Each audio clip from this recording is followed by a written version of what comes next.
আপনার এরকম চরিত্র থাকে, সন্তান তো ধুকে ধুকে কাঁদবে আর ধিক্কার দিবে, মা বাবা খারাপ ছিল, নামাজ ছিল না, রোজা ছিল না, মা বাবা চরিত্র ভালো ছিল না, সারা দিন রাত মোবাইল নিয়ে ব্যস্ত থাকতো, মা বাবার সাথে ভালো আচরণ করত না, বাবাও মায়ের সাথে ভালো আচরণ করত না, সন্তানগুলো ধিক্কার জানাবে।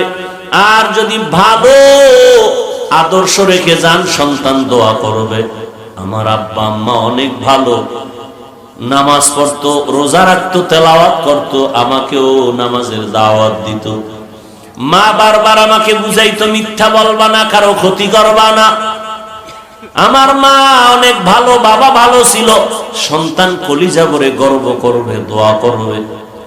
প্রত্যেকটা মা বাবা একটু এখনো সময় আছে, তওবা করেন, সন্তানের ভবিষ্যৎ নিয়ে ভাবেন, আপনার আদর্শের কারণে যেন সন্তান নষ্ট হয়ে না যায়। আল্লাহকে মনে মনে বলেন, তওবা করেন, আর বেপরদায় চলবেন না, স্বামীর মাল খেয়ানত করবেন না, আর নামাজ ছাড়বেন না, মোবাইলে সময় নষ্ট করবেন না। যদি তওবা করার নিয়ত থাকে, দুটো হাত আমার আল্লাহকে দেখায়া দেন। আয় আল্লাহ, যারা তওবার নিয়তে হাত তুলেছেন, আমাদের তওবা কবুল করে নেন, তওবার উপরে মজবুত হয়ে চলার তৌফিক দান করেন।